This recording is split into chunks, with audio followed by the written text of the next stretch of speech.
Punjabi radio USA ਸੁਣ ਰਹੇ ਸਾਰੇ ਸਰੋਤਿਆਂ ਦਾ ਸਵਾਗਤ ਕਰਦੇ ਹਾਂ। ਤੁਸੀਂ ਜੁੜੇ ਹੋ ਪੰਜਾਬੀ ਰੇਡੀਓ USA ਨਾਲ ਪ੍ਰੋਗਰਾਮ ਖਬਰ ਤੇ ਨਜ਼ਰ ਵਿੱਚ ਹੋਣਗੇ ਸਾਡੇ ਨਾਲ ਬਲਤੇਜ ਪੰਨੂ ਜੀ ਦੱਸਣਗੇ ਭਾਰਤ ਵਿੱਚ ਪੰਜਾਬ ਦੇ ਵਿੱਚ ਕੀ ਕੁਛ ਉੱਥਲ ਪੁੱਥਲ ਹੋ ਰਹੀ ਆ। ਖਬਰਾਂ ਤੋਂ ਪਹਿਲਾਂ ਧੰਨਵਾਦ ਕਰਦੇ ਹਾਂ ਸਾਡੇ ਸਪਾਂਸਰ ਦਾ ਜਿਨ੍ਹਾਂ ਨੇ ਇਸ ਪ੍ਰੋਗਰਾਮ ਨੂੰ ਸਪਾਂਸਰ ਕੀਤਾ, ਸਭ ਤੱਕ ਪਹੁੰਚਾਇਆ। Khalsa insurance agency San Jose 4082722500 health insurance ਦੀਆਂ ਐਪਲੀਕੇਸ਼ਨਸ ਕਰਦੇ ਨੇ, ਤੁਸੀਂ ਉਹਨਾਂ ਨੂੰ ਕਾਲ ਕਰ ਸਕਦੇ ਹੋ 4082722500। ਗੁਰਦੀਪ ਸਿੰਘ ਵਰਦੀ ਕਲੋਵਸ, ਸਤਨਾਮ ਸਿੰਘ ਸ਼ੇਰਗਿਲ ਸਲਮਾ, ਹਰਮਿੰਦਰ ਸਮਰਾ Sacramento, Ranveer Singh Rana Bakersfield, Jagtar Singh Anandpuri Fremont, Amarjit Singh, Manjeet Singh ਦੀਵਾਨਾ ਰਜਨੋ। ਬਹੁਤ ਬਹੁਤ ਧੰਨਵਾਦ ਕਰਦੇ ਹਾਂ ਪ੍ਰੋਗਰਾਮ ਨੂੰ ਸਪਾਂਸਰ ਕੀਤਾ, ਸਭ ਤੱਕ ਪਹੁੰਚਾਇਆ। ਸਾਡੇ ਨਾਲ ਜੁੜ ਚੁੱਕੇ ਨੇ ਬਲਤੇਜ ਪੰਨੂ। ਸਤਿ ਸ਼੍ਰੀ ਅਕਾਲ, ਸਵਾਗਤ ਹੈ ਜੀ। ਸਤਿ ਸ਼੍ਰੀ ਅਕਾਲ ਜੀ, ਧੰਨਵਾਦ ਜੀ, ਬਹੁਤ ਮਿਹਰਬਾਨੀ। ਗੱਲ ਕਰਦੇ ਹਾਂ ਪੂਰੇ ਭਾਰਤ ਦੇ ਵਿੱਚ ਜਿਹੜਾ ਇੰਨਾ ਵਿਦਰੋਹ ਹੋ ਰਿਹਾ, ਇੱਕ ਤਾਂ ਨਾਗਰਿਕਤਾ ਬਿੱਲ ਆ ਅਤੇ ਉਸ ਦੇ ਨਾਲ ਹੀ ਪੁਲਿਸ ਨੇ ਜਿਹੜਾ ਸਟੂਡੈਂਟਸ ਨੂੰ ਯੂਨੀਵਰਸਿਟੀਆਂ ਦੇ ਵਿੱਚ ਵੜ ਕੇ ਕੁੱਟਿਆ ਆ, ਉਹ ਮਸਲਾ ਬੜਾ ਭਖਿਆ ਹੋਇਆ ਹੈ। ਬਿਲਕੁਲ ਜੀ, ਇਹਦਾ ਜਿਹੜਾ ਸੇਕ ਹੈ, ਤੁਸੀਂ ਇਹ ਕਹਿ ਲਓ ਕਿ ਜਿਹੜੀ ਭਾਰਤੀ ਜਨਤਾ ਪਾਰਟੀ ਦੀ ਸਰਕਾਰ ਹੈ, ਸੈਕਿੰਡ ਟਰਮ ਇਹਦੀ ਸਟਾਰਟ ਹੋ ਗਈ। ਪਹਿਲੀ ਟਰਮ ਔਰ ਇਹ ਦੂਜੀ ਟਰਮ ਦੇ ਵਿੱਚ ਇਹ ਪਹਿਲੀ ਵਾਰੀ ਹੈ ਜਦੋਂ ਕਿ ਐਡਾ ਵੱਡਾ ਰੋਹ ਜਿਹੜਾ ਦੀ ਉਹ ਇੱਕ ਜਗ੍ਹਾ ਤੋਂ ਸ਼ੁਰੂ ਹੋ ਕੇ ਸਮੁੱਚੇ ਮੁਲਕ ਨੂੰ ਤਕਰੀਬਨ ਉਹਨੇ ਆਪਣੀ ਲਪੇਟ ਦੇ ਵਿੱਚ ਜਿਹੜਾ ਦੀ ਉਹ ਲੈ ਲਿਆ। ਵੱਖ-ਵੱਖ ਯੂਨੀਵਰਸਿਟੀਜ਼, ਚਾਹੇ ਉਹ ਦਿੱਲੀ ਦੀਆਂ ਨੇ, ਮੌਲਾਨਾ ਆਜ਼ਾਦ ਮੈਡੀਕਲ ਕਾਲਜ ਹੈ, IIT ਹੈ, Jamia, DU, JNU, Ambedkar university, Chandigarh, Patna, Rohtak, Aligarh, Kanpur, Guwahati, Hyderabad, Ahmedabad, Banaras, Mumbai, Malappuram, Chennai, Puducherry, Bengaluru, ਇਹ ਜਿੰਨੇ ਜਗ੍ਹਾ ਦੀਆਂ ਯੂਨੀਵਰਸਿਟੀਜ਼ ਨੇ, ਇਨਕਲੂਡ ਪਟਿਆਲੇ ਦੀ ਪੰਜਾਬੀ ਯੂਨੀਵਰਸਿਟੀ, ਸਾਰੇ ਜਗ੍ਹਾ ਤੋਂ ਵਿਦਿਆਰਥੀ ਵਿਦਰੋਹ ਜਿਹੜਾ ਦੀ ਉਹਦਾ ਸਾਹਮਣਾ ਕਰਨਾ ਪੈ ਰਿਹਾ। ਪੁਲਿਸ ਦੇ ਨਾਲ ਥਾਂ ਥਾਂ ਦੇ ਉੱਤੇ ਵਿਦਿਆਰਥੀਆਂ ਦੀਆਂ ਝੜਪਾਂ ਹੋਈਆਂ ਨੇ। ਜਿਹੜੇ ਜਾਮੀਆ ਦੇ ਸਟੂਡੈਂਟ ਨੇ, ਅਸਲ ਦੇ ਵਿੱਚ ਸਮੱਸਿਆ ਉੱਥੋਂ ਸ਼ੁਰੂ ਹੋਈ ਔਰ ਪੁਲਿਸ ਨੇ ਏਡੀ ਗੁੰਡਾਗਰਦੀ ਜਿਹੜੀ ਦੀ ਫੈਲਾਈ ਕਿ ਜਾਮੀਆ ਯੂਨੀਵਰਸਿਟੀ ਦੇ ਵਿੱਚ ਬਿਨਾਂ ਪਰਮਿਸ਼ਨ ਤੋਂ ਪੁਲਿਸ ਅੰਦਰ ਵੜੀ। ਕੁੜੀਆਂ ਦੇ ਹੋਸਟਲ ਦੇ ਵਿੱਚ ਜਾ ਕੇ ਜਾਂ ਬਲਾਈਂਡ ਜਿਹੜੇ ਸਟੂਡੈਂਟ ਨੇ ਉਹਨਾਂ ਨੂੰ ਵੀ ਕੁੱਟਿਆ। ਅੰਦਰ ਜਾ ਕੇ ਲਾਇਬ੍ਰੇਰੀ ਬਿਲਕੁਲ ਤਹਿਸ ਨਹਿਸ ਕਰ ਦਿੱਤੀ, ਅੰਦਰਲਾ ਸਾਰਾ ਜਿੰਨਾ ਫਰਨੀਚਰ ਸੀ ਉਹ ਤੋੜ ਦਿੱਤਾ। ਅੰਦਰ ਜਾ ਕੇ ਅਥਰੂ ਗੈਸ ਦੇ ਗੋਲੇ ਸੁੱਟੇ। ਸਟੂਡੈਂਟ ਜਿਹੜੇ ਸੀਗੇ ਜੀ ਉਹਨਾਂ ਨੂੰ ਅੰਦਰੋਂ ਕੱਢ ਕੇ ਜਾਨਵਰਾਂ ਵਾਂਗੂ ਜਿਹੜਾ ਦੀ ਉਹ ਕੁੱਟਿਆ ਗਿਆ। ਇਹਦੀਆਂ ਵੀਡੀਓਜ਼ ਤੇ ਫੋਟੋਜ਼ ਜਿਹੜੀਆਂ ਬਹੁਤ ਵੱਡੇ ਪੱਧਰ ਦੇ ਉੱਤੇ ਸੋਸ਼ਲ ਮੀਡੀਆ ਦੇ ਉੱਤੇ ਜਦੋਂ ਵਾਇਰਲ ਹੋਣੀਆਂ ਸ਼ੁਰੂ ਹੋਈਆਂ ਤਾਂ ਇਹ ਜਿਹੜੀ ਚੰਗਿਆਰੀ ਸੀ ਸਮੁੱਚੇ ਮੁਲਕ ਭਰ ਦੇ ਵਿੱਚ ਵਿਦਿਆਰਥੀ ਵਰਗ ਜਿਹੜਾ ਦੀ ਉਹਦੇ ਵਿੱਚ ਫੈਲ ਗਈ। ਔਰ ਵੇਖਦਿਆਂ ਪੂਰਾ ਦਿਨ ਜਿਹੜਾ ਸੀਗਾ ਜੀ ਉਹਦੇ ਵਿੱਚ ਯੂਨੀਵਰਸਿਟੀ ਦੇ ਜਿਹੜੇ ਸਟੂਡੈਂਟ ਸੀਗੇ ਉਹ ਜਾਮੀਆ ਦੇ ਸਟੂਡੈਂਟਸ ਦੀ ਬੈਕ ਦੇ ਉੱਤੇ ਆ ਗਏ ਜੀ। ਔਰ ਹੈਰਾਨੀ ਵਾਲੀ ਗੱਲ ਇਹ ਰਹੀ ਕਿ ਪ੍ਰਧਾਨ ਮੰਤਰੀ ਹੋਰਾਂ ਦਾ ਬਿਆਨ ਜਿਹੜਾ ਜੀ ਆਉਂਦਾ ਹੈ ਕਿ ਜਿਹੜੇ ਇਹ ਮੁਜ਼ਾਹਰੇ ਕਰ ਰਹੇ ਨੇ ਉਹਨਾਂ ਦੇ ਕੱਪੜਿਆਂ ਤੋਂ ਅੰਦਾਜ਼ਾ ਲਾਇਆ ਜਾ ਸਕਦਾ ਕਿ ਉਹ ਕੌਣ ਹੈ। ਬੇਸ਼ੱਕ ਇਹਨੂੰ ਕੁਝ ਲੋਕ ਸਮਝਦੇ ਆ ਕਿ ਉਹ ਵਿਰੋਧੀ ਧਿਰਾਂ ਦੇ ਵਾਸਤੇ ਦਿੱਤਾ ਗਿਆ ਬਿਆਨ ਹੋ ਸਕਦਾ ਕਿ ਉਹ ਕਾਂਗਰਸੀ ਨੇ ਜਾਂ ਦੂਜੇ ਨੇ, ਪਰ ਇਹਦਾ ਇੱਕ ਦੂਜਾ ਪੱਖ ਜਿਹੜਾ ਦੀ ਇਹ ਕਿਹਾ ਜਾ ਰਿਹਾ ਕਿ ਘੱਟ ਗਿਣਤੀ ਦੇ ਉੱਤੇ ਨਿਸ਼ਾਨਾ ਜਿਹੜਾ ਦੀ ਉਹ ਲਾਇਆ ਗਿਆ ਅਜਿਹਾ ਕਹਿਣ ਦੇ ਵਾਸਤੇ। ਵਿਰੋਧ ਜਿਹੜਾ ਜੀ ਉਹ ਆਪਣੀ ਜਗ੍ਹਾ ਦੇ ਉੱਤੇ ਆ, ਸਿਆਸਤ ਆਪਣੀ ਜਗ੍ਹਾ ਦੇ ਉੱਤੇ ਆ। ਜਦੋਂ ਅੱਗ ਬਲ ਰਹੀ ਹੋਵੇ ਉਹਦੇ ਉੱਤੇ ਘਿਓ ਜਿਹੜਾ ਦੀ ਉਹ ਇੱਕ ਜ਼ਿੰਮੇਵਾਰ ਵਿਅਕਤੀ ਪਾਵੇ ਤੇ ਫਿਰ ਜਿਹੜਾ ਦੀ ਉਹ ਕਹਾਣੀ ਹੋਰ ਪਾਸੇ ਨੂੰ ਜਿਹੜੀ ਉਹ ਤੁਰ ਪੈਂਦੀ ਆ। ਥਾਂ ਦੇ ਉੱਤੇ ਵੱਖ-ਵੱਖ ਸਟੇਟ ਦੇ ਵਿੱਚ ਇੰਟਰਨੈਟ ਦੇ ਉੱਤੇ ਪਾਬੰਦੀ ਜਿਹੜੀ ਲਾਈ ਗਈ ਆ, ਜਿਹੜਾ ਕਿ ਅੱਜ ਕੱਲ੍ਹ ਸਰਕਾਰ ਦਾ ਕਾਰਗਰ ਹਥਿਆਰ ਆ। ਮਾੜੀ ਜੀ ਕੋਈ ਗੱਲ ਹੁੰਦੀ ਆ, ਸਭ ਤੋਂ ਪਹਿਲਾਂ ਇੰਟਰਨੈਟ ਜਿਹੜਾ ਦੀ ਉਹ ਰੋਕ ਦਿੱਤਾ ਜਾਂਦਾ। ਤੋ ਇਹ ਇੰਟਰਨੈਟ ਦੇ ਉੱਤੇ ਪਾਬੰਦੀ ਜਿਹੜੀ ਹੈ ਜੀ ਉਹ ਬਹੁਤ ਸਾਰੇ ਥਾਵਾਂ ਦੇ ਉੱਤੇ ਲਾਈ ਗਈ ਆ। ਯੂਪੀ ਦੇ 75 ਜ਼ਿਲ੍ਹਿਆਂ ਦੇ ਵਿੱਚ ਧਾਰਾ 144 ਲਾਗੂ ਕੀਤੀ ਗਈ ਆ। 6 ਡਿਸਟ੍ਰਿਕਟ ਦੇ ਵਿੱਚ ਇੰਟਰਨੈਟ ਬੰਦ ਕੀਤਾ ਗਿਆ। ਸਾਰੇ DM ਤੇ SSP ਦੀਆਂ ਛੁੱਟੀਆਂ ਜਿਹੜੀਆਂ ਦੀ ਉਹ ਰੱਦ ਕੀਤੀਆਂ ਗਈਆਂ ਨੇ। ਗ੍ਰਹਿ ਮੰਤਰਾਲੇ ਨੇ ਐਡਵਾਈਜ਼ਰੀ ਜਾਰੀ ਕੀਤੀ ਆ, ਰਾਜ ਆਪੋ ਆਪਣੇ ਜਗ੍ਹਾ ਦੇ ਉੱਤੇ ਸ਼ਾਂਤੀ ਜਿਹੜੀ ਜੀ ਉਹ ਬਣਾਏ ਰੱਖਣ, ਅਫਵਾਹਾਂ ਦੇ ਉੱਤੇ ਯਕੀਨ ਨਾ ਕੀਤਾ ਜਾਵੇ। ਦਿੱਲੀ ਦੀ ਪੁਲਿਸ ਜਿਹੜੀ ਹੈ ਜੀ ਉਹ ਆਪਣੀ ਖੱਲ ਬਚਾਉਣ ਦੇ ਵਾਸਤੇ ਮੀਡੀਆ ਦੇ ਸਾਹਮਣੇ ਆਈ। 3-4 ਸਵਾਲਾਂ ਦੇ ਜਵਾਬ ਦੇ ਕੇ ਜਿਹੜਾ ਦਿੱਲੀ ਪੁਲਿਸ ਦਾ ਬੁਲਾਰਾ ਸੀ ਉੱਠਣ ਲੱਗਿਆ, ਪੱਤਰਕਾਰਾਂ ਨੇ ਘੇਰ ਲਿਆ ਵੀ ਉਹ ਕੁਰਸੀ ਆ ਉੱਥੇ ਬੈਠੋ ਤੇ ਸਵਾਲਾਂ ਦੇ ਜਵਾਬ ਦਿਓ। ਸਵਾਲਾਂ ਦੇ ਜਵਾਬ ਜਿਹੜੇ ਸੀਗੇ ਜੀ ਉਹ ਨਹੀਂ ਸੀ ਹੈਗੇ। ਇਹ ਕਹਿ ਕੇ ਜਾਨ ਛਡਾਉਣੀ ਪਈ ਕਿ ਦਿੱਲੀ ਦੀ ਪੁਲਿਸ ਜਿਹੜੀ ਆ ਜਾਮੀਆ ਵਾਲੇ ਮਾਮਲੇ ਦੀ ਛਾਣਬੀਣ ਕਰੂਗੀ, ਜਾਂਚ ਕਰੂਗੀ। ਜਿਹੜੀ ਪੁਲਿਸ ਨੇ ਅੰਦਰ ਜਾ ਕੇ ਜਿਹੜਾ ਜੀ ਉਹ ਤਸ਼ੱਦਦ ਕੀਤਾ ਔਰ ਜੰਗਲ ਦਾ ਜਿਹੜਾ ਸੀਗਾ ਜੀ ਉਹ ਰਾਜ ਪੈਦਾ ਕੀਤਾ, ਉਹਦੇ ਤੋਂ ਕੀ ਉਮੀਦ ਹੈ ਕਿ ਉਹ ਜਿਹੜੀ ਇਹਦੀ ਛਾਣਬੀਣ ਜਿਹੜੀ ਜੀ ਉਹ ਕਰੂਗੀ। ਇਹ ਅਸਲ ਦੇ ਵਿੱਚ ਜਿਹੜੀ ਕਹਾਣੀ ਹੈ ਜੀ ਦੇ ਹਾਲਾਤ ਵੇਖੀਏ ਤਾਂ ਹੱਥੋਂ ਬਾਹਰ ਜਿਹੜੇ ਉਹ ਹੁੰਦੇ ਨਜ਼ਰ ਆ ਰਹੇ ਨੇ, ਕਿਉਂਕਿ ਵਿਦਿਆਰਥੀ ਵਰਗ, ਨੌਜਵਾਨ ਵਰਗ ਹੈ। ਔਰ ਜਿਹੜੇ ਆ ਕਨ੍ਹਈਆ ਕੁਮਾਰ ਹੈ, ਜਦੋਂ ਉਹਨੇ ਇੱਥੇ ਪਟਨੇ ਦੇ ਵਿੱਚ ਜਾ ਕੇ ਜਿਹੜਾ ਜੀ ਉਹ ਉੱਥੇ ਸੰਬੋਧਨ ਕੀਤਾ ਤਾਂ ਬਹੁਤ ਵੱਡੀ ਗਿਣਤੀ ਦੇ ਵਿੱਚ ਸਟੂਡੈਂਟ ਜਿਹੜੇ ਸੀਗੇ ਜੀ ਉਹ ਉਹਦੇ ਮਗਰ ਨਿਕਲ ਕੇ ਆ ਗਏ ਜੀ। ਦੇਖੋ ਹੈ ਤਾਂ ਇਹ ਵਾਧਾ ਹੀ ਕਰ ਰਹੇ ਆ ਸਟੂਡੈਂਟਸ ਦੇ ਨਾਲ। ਤੇ ਅੱਗੇ ਗੱਲ ਕਰਦੇ ਹਾਂ ਜਿਹੜੀਆਂ ਵਿਰੋਧੀ ਧਿਰਾਂ ਆ ਉਹ ਵੀ ਸਟੂਡੈਂਟ ਦੇ ਪਿੱਠ ਤੇ ਆ ਗਈਆਂ। ਬਿਲਕੁਲ ਜੀ, ਐਕਚੁਅਲੀ ਇਹ ਹੈ ਕਿ ਵਿਰੋਧੀ ਧਿਰਾਂ ਜਿਹਦੇ ਵਿੱਚੋਂ ਖਾਸ ਤੌਰ ਦੇ ਉੱਤੇ ਜਿਹੜੀ ਪ੍ਰਿਅੰਕਾ ਗਾਂਧੀ ਵਾਡਰਾ ਹੈ ਉਹ ਇੱਥੇ ਇੰਡੀਆ ਗੇਟ ਦੇ ਉੱਤੇ ਜਿਹੜਾ ਜੀ ਧਰਨੇ ਦੇ ਉੱਤੇ ਆ ਕੇ ਬੈਠ ਗਈ। ਜਦੋਂ ਪ੍ਰਿਅੰਕਾ ਗਾਂਧੀ ਵਾਡਰਾ ਹੋਈ ਧਰਨੇ ਤੇ ਆ ਕੇ ਬੈਠੇ ਨੇ ਤੇ ਵੱਡੀ ਗਿਣਤੀ ਦੇ ਵਿੱਚ ਜਿਹੜੇ ਕਾਂਗਰਸ ਦੇ ਆਗੂ ਨੇ ਉਹ ਵੀ ਹੌਲੀ ਹੌਲੀ ਕਰਕੇ ਸਾਰੇ ਇੰਡੀਆ ਗੇਟ ਦੇ ਵਿੱਚ ਜਿਹੜਾ ਜੀ ਆਣ ਬੈਠੇ ਤੇ ਇਹ ਇੱਕ ਵੱਡਾ ਧਰਨਾ ਜਿਹੜਾ ਜੀ ਉਹ ਬਣ ਗਿਆ। ਇਸਲਾਮੀਆ ਯੂਨੀਵਰਸਿਟੀ ਦੇ ਵਿਦਿਆਰਥੀਆਂ ਦੇ ਖਿਲਾਫ ਪੁਲਿਸ ਦੀ ਇਸ ਕਾਰਵਾਈ ਦੀ ਨਿਖੇਧੀ ਜਿਹੜੀ ਜੀ ਉਹ ਬਾਅਦ ਦੇ ਵਿੱਚ ਪੱਤਰਕਾਰਾਂ ਦੇ ਨਾਲ ਗੱਲਬਾਤ ਕਰਦਿਆਂ ਪ੍ਰਿਅੰਕਾ ਗਾਂਧੀ ਵਾਡਰਾ ਨੇ ਜਿਹੜੀ ਜੀ ਉਹ ਕੀਤੀ ਔਰ ਇਹ ਵੀ ਮੰਗ ਕੀ ਕਿ ਸੁਪਰੀਮ ਕੋਰਟ ਦੇ ਜੱਜ ਤੋਂ ਇਹਦੀ ਜਾਂਚ ਜਿਹੜੀ ਹੈ ਜੀ ਉਹ ਕਰਵਾਈ ਜਾਵੇ। ਗੁਲਾਮ ਨਬੀ ਆਜ਼ਾਦ, ਕਪਿਲ ਸਿੱਬਲ, CPM ਆਗੂ ਸੀਤਾਰਾਮ ਯੇਚਰੀ, CPI ਦੇ ਡੀ ਰਾਜਾ, RJD ਦੇ ਮਨੋਜ ਝਾ, ਸੱਪਾ ਦੇ ਜਾਵੇਦ ਅਲੀ ਖਾਨ ਤੇ ਸ਼ਰਦ ਯਾਦਵ ਨੇ ਵੀ ਇਹਦੇ ਵਿੱਚ ਜਿਹੜੀ ਜੀ ਉਹ ਸ਼ਮੂਲੀਅਤ ਕੀਤੀ। ਪ੍ਰਿਅੰਕਾ ਗਾਂਧੀ ਵਾਡਰਾ ਨੇ ਇਹ ਗੱਲ ਕਹੀ ਕਿ ਜਾਮੀਆ ਮਿਲੀਆ ਇਸਲਾਮੀਆ ਤੇ ਮੁਲਕ ਭਰ ਦੇ ਵਿਦਿਆਰਥੀਆਂ ਦੇ ਨਾਲ ਉਹਨਾਂ ਨੇ ਇਕਜੁੱਟਤਾ ਜਿਹੜੀ ਜੀ ਉਹ ਪ੍ਰਗਟਾਈ ਔਰ ਇਹ ਗੱਲ ਕਹੀ ਕਿ ਸਰਕਾਰ ਜਿਹੜੀ ਆ ਉਹ ਮੁਲਕ ਦਾ ਮਾਹੌਲ ਇਸ ਵੇਲੇ ਖਰਾਬ ਕਰਨ ਦੇ ਉੱਤੇ ਜਿਹੜੀ ਉਹ ਤੁਲੀ ਹੋਈ ਆ। ਤੇ ਪੱਛਮੀ ਬੰਗਾਲ ਦੀ ਗੱਲ ਕਰੀਏ ਤਾਂ ਪੱਛਮੀ ਬੰਗਾਲ ਦੇ ਵਿੱਚ ਉੱਥੋਂ ਦੇ ਮੁੱਖ ਮੰਤਰੀ ਮਮਤਾ ਬੈਨਰਜੀ ਨੇ ਇੱਕ ਵੱਡਾ ਜਿਹੜਾ ਸੀਗਾ ਜੀ ਉਹ ਰੋਸ ਮਾਰਚ ਕੱਢਿਆ। ਇਹ ਵੀ ਆਖਿਆ ਕਿ ਉਹਨਾਂ ਦੀ ਸਰਕਾਰ ਰਹੇ ਜਾਂ ਨਾ ਰਹੇ, ਸਿਆਸੀ ਤੌਰ ਦੇ ਉੱਤੇ ਉਹਨੂੰ ਜਿੰਨਾ ਮਰਜ਼ੀ ਨੁਕਸਾਨ ਜਿਹੜਾ ਜੀ ਉਹ ਝੱਲਣਾ ਪਏ ਪਰ ਉਹ ਕਿਸੇ ਵੀ ਹਾਲਤ ਦੇ ਵਿੱਚ ਨਾਗਰਿਕਤਾ ਕਾਨੂੰਨ ਇੱਥੇ ਲਾਗੂ ਜਿਹੜਾ ਉਹ ਨਹੀਂ ਹੋਣ ਦੇਣਗੇ। ਅੱਜ ਦਾ ਦਿਨ ਜਿਹੜਾ ਜੀ ਬੜਾ ਅਹਿਮ ਰਹੂਗਾ ਇਸ ਪੁਆਇੰਟ ਆਫ ਵਿਊ ਦੇ ਨਾਲ। ਇੱਕ ਤਾਂ ਇਹਦੀ ਸੁਣਵਾਈ ਸੁਪਰੀਮ ਕੋਰਟ ਦੇ ਵਿੱਚ ਹੋਣੀ ਹੈ, ਦੂਸਰਾ ਵਿਰੋਧੀ ਧਿਰਾਂ ਜਿਹੜੀਆਂ ਜੀ ਉਹ ਕਿਹੋ ਜਿਹਾ ਰਸਤਾ ਅਖਤਿਆਰ ਇਸ ਸਾਰੇ ਮਾਮਲੇ ਦੇ ਉੱਤੇ ਕਰਦੀਆਂ ਨੇ। ਭਾਰਤੀ ਜਨਤਾ ਪਾਰਟੀ ਦੇ ਜਿਹੜਾ ਬੁਲਾਰਾ ਹੈ ਜੀ ਉਹਨੇ ਮੀਡੀਆ ਦੇ ਵਿੱਚ ਆ ਕੇ ਜਿਹੜੀ ਦੀ ਇਹ ਗੱਲ ਕਹੀ ਕਿ ਇਹ ਸਾਰਾ ਕੁਝ ਕੀਤਾ ਕਰਾਇਆ ਕਾਂਗਰਸ, ਜਿਹੜੀ ਮਮਤਾ ਬੈਨਰਜੀ ਔਰ ਆਮ ਆਦਮੀ ਪਾਰਟੀ ਦਾ ਜਿਹੜਾ ਜੀ, ਜਦੋਂ ਕਿ ਦਿੱਲੀ ਦੀ ਪੁਲਿਸ ਜਿਹੜੀ ਹੈ ਜੀ ਉਹ ਗ੍ਰਹਿ ਮੰਤਰਾਲੇ ਦੇ ਅਧੀਨ ਹੈ। ਇਹਦਾ ਕੋਈ ਜਵਾਬ ਜਿਹੜਾ ਜੀ ਉਹ ਕੇਂਦਰ ਦੀ ਸਰਕਾਰ ਦੇਣ ਦੇ ਵਾਸਤੇ ਤਿਆਰ ਨਹੀਂ। ਬਿਲਕੁਲ ਜੀ, ਪੁਲਿਸ ਨੇ ਤਾਂ ਵਧੀਕੀਆਂ 1984 ਅੰਕ ਕੀਤੀਆਂ ਆ, ਵੈਸ਼ੀ ਆਣਾ ਜਿਹੜਾ ਅਪਣਾਇਆ ਹੋਇਆ ਆ। ਤੇ ਅੱਗੇ ਦਿੱਲੀ ਦੀਆਂ ਯੂਨੀਵਰਸਿਟੀਆਂ ਦੇ ਵਿੱਚ ਜਿਹੜੇ ਸਟੂਡੈਂਟ ਆ ਉਹ ਆਪਣੇ ਆਪ ਨੂੰ ਸੁਰੱਖਿਅਤ ਨਹੀਂ ਸਮਝਦੇ ਤੇ ਉਹਨਾਂ ਦੇ ਪੇਰੈਂਟਸ ਵੀ ਨਹੀਂ ਸੁਰੱਖਿਅਤ ਸਮਝਦੇ ਤਾਂ ਪਰ ਕਿੱਥੇ ਜਾਣਗੇ। ਹਾਲਾਤ ਇਹ ਨੇ ਕਿ ਰੋ ਰੋ ਕੇ ਦਰਦ ਜਿਹੜਾ ਜੀ ਉਹ ਬਿਆਨ ਕੱਲ ਦੇ ਨਾਗਰਿਕ, ਕੱਲ ਦੇ ਅਫਸਰ, ਕੱਲ ਦੇ ਰਾਜਨੇਤਾ ਜਿਹੜੇ ਬਣਨੇ ਆ ਉਹ ਰੋ ਰੋ ਕੇ ਆਪਣਾ ਹਾਲਾਤ ਜਿਹੜਾ ਜੀ ਉਹ ਬਿਆਨ ਕਰ ਰਹੇ ਆ ਕਿ ਇੱਦਾਂ ਦੀ ਵਹਿਸ਼ਤ ਉਹਨਾਂ ਨੇ ਪਹਿਲਾਂ ਕਦੀ ਜਿਹੜੀ ਜੀ ਉਹ ਨਹੀਂ ਦੇਖੀ। ਉਹ ਕਹਿੰਦੇ ਆ ਕਿ ਅਸੀਂ ਸੋਚਿਆ ਸੀ ਕਿ ਦਿੱਲੀ ਵਿਦਿਆਰਥੀਆਂ ਲਈ ਸਭ ਤੋਂ ਸੁਰੱਖਿਅਤ ਟਿਕਾਣਾ ਤੇ ਇਹ ਕੇਂਦਰੀ ਯੂਨੀਵਰਸਿਟੀ ਆ ਜਿਹਦੇ ਵਿੱਚ ਸਾਡਾ ਕੋਈ ਕੁਝ ਵਿਗਾੜ ਨਹੀਂ ਸਕਦਾ। ਇਹ ਜਿਹੜੇ ਜੀ ਨੌਜਵਾਨ ਕਹਿੰਦੇ ਕਿ ਅਸੀਂ ਸਾਰੀ ਰਾਤ ਰੋਂਦੇ ਰਹੇ, ਲੜਕੀਆਂ ਖਾਸ ਤੌਰ ਦੇ ਉੱਤੇ, ਇਹ ਸਾਡੇ ਨਾਲ ਕੀ ਹੋ ਰਿਹਾ। ਜਾਮੀਆ ਮਿਲੀਆ ਇਸਲਾਮੀਆ ਯੂਨੀਵਰਸਿਟੀ ਦੇ ਜਿਹੜੇ ਵਿਦਿਆਰਥੀ ਨੇ ਉਹਨਾਂ ਨੇ ਜਿਨ੍ਹਾਂ ਨੇ ਇਹ ਅੱਖੀਂ ਸਾਰਾ ਕੁਝ ਜਿਹੜਾ ਜੀ ਉਹ ਵੇਖਿਆ ਉਹਨੂੰ ਯਾਦ ਕਰ ਕਰਕੇ ਉੱਚੀ ਉੱਚੀ ਜਿਹੜਾ ਜੀ ਉਹ ਰੋ ਰਹੇ ਨੇ।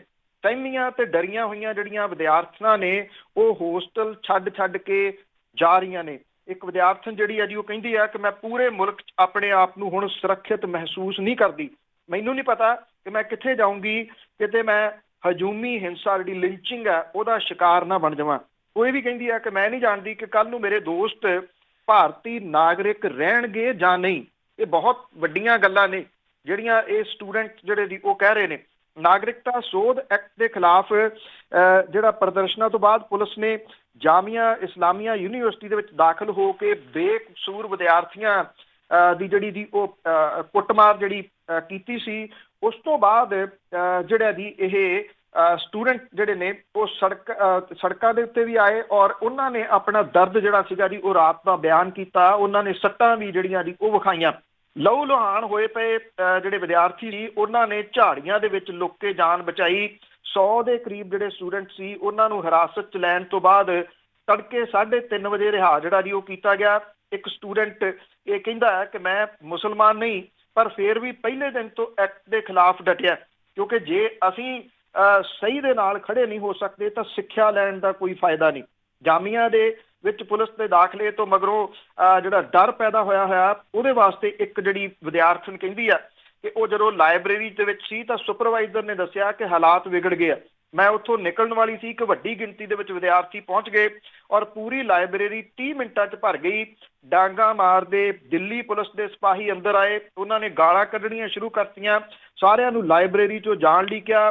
ਜਦੋਂ ਅਸੀਂ ਬਾਹਰ ਜਾਣ ਲੱਗੇ ਤਾਂ ਸਾਡੇ ਹੱਥ ਖੜੇ ਕਰਵਾਏ ਗਏ। ਉਹ ਇਹ ਵੀ ਕਹਿੰਦੀ ਆ ਕਿ ਹੋਸਟਲ ਵੱਲ ਜਾਂਦੇ ਜਿਹੜੇ ਸੜਕ ਤੇ ਡਿੱਗੇ ਹੋਏ ਜਿਹੜੇ ਸਟੂਡੈਂਟ ਸੀ, ਜਿਹੜੇ ਬੇਹੋਸ਼ ਸੀਗੇ, ਅਸੀਂ ਉਹਨਾਂ ਨੂੰ ਚੁੱਕਣ ਦੀ ਜਿਹੜੀ ਉਹ ਕੋਸ਼ਿਸ਼ ਕੀਤੀ ਤਾਂ ਉੱਤੋਂ ਸਾਨੂੰ ਜਿਹੜਾ ਸੀਗਾ ਜੀ ਉਹ ਪੁਲਿਸ ਦੀਆਂ ਡਾਂਗਾਂ ਪਈਆਂ। ਇੱਕ ਸਟੂਡੈਂਟ ਕਹਿੰਦੀ ਹੈ ਕਿ ਮੈਂ ਝਾੜੀਆਂ ਦੇ ਵਿੱਚ ਜਾ ਕੇ ਲੁਕੀ, ਫਿਰ ਕੁਝ ਸਮੇਂ ਤੋਂ ਬਾਅਦ ਹੋਸਟਲ ਦੇ ਵਿੱਚ ਆਈ, ਰਾਹ ਦੇ ਵਿੱਚ ਜ਼ਖਮੀ ਤੇ ਖੂਨੋ ਖੂਨ ਹੋਏ ਵਿਦਿਆਰਥੀ ਜਿਹੜੇ ਜੀ ਉਹ ਵੇਖੇ। ਇਹ ਯੂਨੀਵਰਸਿਟੀ ਦੇ ਅੰਦਰ ਦਾ ਮੰਜ਼ਰ ਜਿਹੜਾ ਜੀ ਉਹ ਵਿਦਿਆਰਥੀ ਬਿਆਨ ਕਰ ਰਹੇ ਆ। ਸ਼ਾਇਦ ਕਿਸੇ ਨੂੰ ਜਿਹੜਾ ਜੀ ਇਹ ਲੱਗਦਾ ਹੋਵੇ ਕਿ ਇਸ ਮੁਲਕ ਦੀ ਕਹਾਣੀ ਜਿਹੜੀ ਨਾ ਹੋਵੇ, ਇਹ ਕਿਸੇ ਫਿਲਮ ਦੀ ਕਹਾਣੀ ਆ, ਪਰ ਜੋ ਵੀਡੀਓਜ਼ ਇਸ ਵੇਲੇ ਸੋਸ਼ਲ ਮੀਡੀਆ ਦੇ ਉੱਤੇ ਜਿਹੜੀਆਂ ਜੀ ਉਹ ਚੱਲ ਰਹੀਆਂ ਨੇ, ਜਦੋਂ ਤੁਸੀਂ ਉਹਨਾਂ ਨੂੰ ਵੇਖਦੇ ਹੋ ਤਾਂ ਮੂੰਹ ਦੇ ਵਿੱਚ ਉਂਗਲਾਂ ਪੈ ਜਾਂਦੀਆਂ ਨੇ ਕਿ ਇਹ ਬਣਾ ਕੀ ਦਿੱਤਾ ਗਿਆ ਜੀ। ਤੇ ਅਗਲੀ ਗੱਲ ਕਰਦੇ ਹਾਂ ਜੀ, ਅਭਿਆਸ ਦੇ ਵਿੱਚ ਜੋ ਇੱਕ ਬੱਚੀ ਦੇ ਨਾਲ ਹੋਇਆ ਆ, ਉਸ ਨੂੰ ਲੈ ਕੇ ਲੋਕਾਂ ਨੇ ਪੂਰਾ ਦਿਨ ਜਾਮ ਰੱਖਿਆ।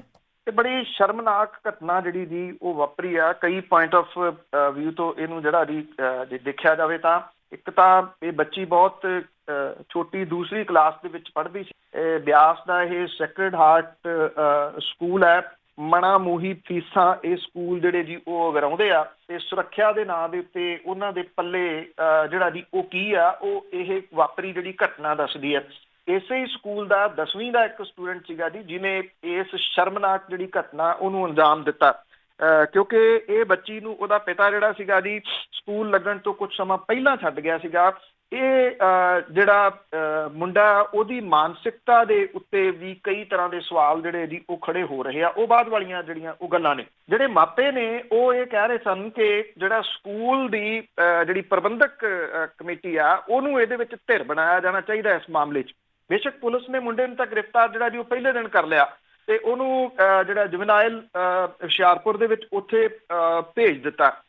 ਜਿਹੜੇ ਮਾਪੇ ਨੇ ਉਹ ਇਹ ਕਹਿੰਦੇ ਨੇ ਕਿ ਸੁਰੱਖਿਆ ਦੇ ਨਾਂ ਦੇ ਉੱਤੇ ਸਕੂਲ ਦੇ ਵਿੱਚ ਕੋਈ ਇੰਤਜ਼ਾਮ ਨਹੀਂ, ਔਰ ਖਾਸ ਤੌਰ ਦੇ ਉੱਤੇ ਜਦੋਂ ਬੱਚੀ ਦੇ ਨਾਲ ਇਹ ਘਟਨਾ ਜਿਹੜੀ ਵਾਪਰੀ ਤੇ ਸਕੂਲ ਵਾਲਿਆਂ ਨੇ ਬੱਚੀ ਦੇ ਮਾਪਿਆਂ ਨੂੰ ਸੱਦ ਕੇ ਉਹਨੂੰ ਘਰੇ ਭੇਜ ਦਿੱਤਾ ਕਿ ਇਹ ਰੋਣੋਂ ਨਹੀਂ ਚੁੱਪ ਕਰ ਰਹੀ, ਜਦੋਂ ਕਿ ਨਾ ਉਹਨਾਂ ਨੂੰ ਪਤਾ ਸੀ ਕਿ ਕੀ ਕੁਝ ਹੋਇਆ। ਉਹਨਾਂ ਨੇ ਇਹਦੇ ਉੱਤੇ ਪਰਦਾ ਪਾਉਣ ਦੀ ਕੋਸ਼ਿਸ਼ ਕੀਤੀ।